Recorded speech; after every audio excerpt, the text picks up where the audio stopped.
All right, for you skiers out there, we're gonna show you how to buy a Colorado-based ski, snowboard, and bike shop. Now, this business is listed for sale for $2.1 million. So that means you can buy this with as little as $53,000 down to $105,000 down. Now, you can get that down payment by collecting money from investors, or you can use your retirement funds or your 401k through what's called a ROB structure. So first, we're gonna use an SBA loan to buy this business, along with the $350,000 of inventory that's also required to run the shop. Now, it's pretty standard for inventory to be added to the sale price because inventory fluctuates over time, and you wanna make sure that the seller doesn't have an opportunity to just run off the inventory so that the first day you come in, you have none, and essentially you basically go out of business your first day on the job. So by separating it, you can make sure that proper level of inventory comes into the business your first day of ownership. Now, the payment for this loan is gonna be about $410,000 per year, but this business is advertising $871,000 in annual cash flow. So the net after loan payment cash flow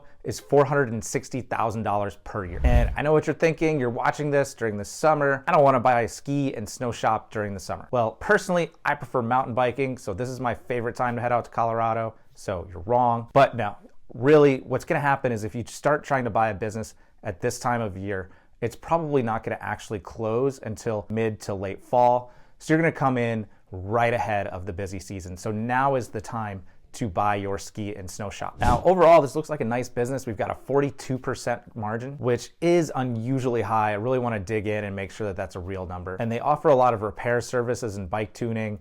Maybe that's where some of the margin comes in. And during the winter, they have 15 employees and they have 7 summer employees. The owner is working full-time, about 40 hours a week. So you're either gonna need to go in and work in the shop or hire a general manager, or even better yet, do some combination of both. Spend 20 hours in the store, make sure things are running smoothly, spend the rest of the time out skiing and biking. And as the owner of a retail shop, what's really important is the payment terms with your suppliers. Now, typically suppliers offer what's called net 30 terms. So that means you have 30 days to make your payments.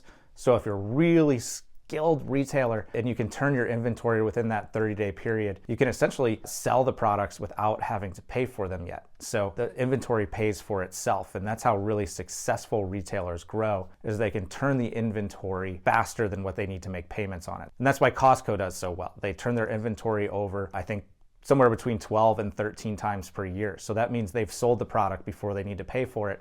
So they don't need to put out any capital for inventory. But of course, that's easier said than done. Most retailers can't quite hit that number, but the closer you can get to it, the better. So let us know if you have any types of businesses out there that you want us to review.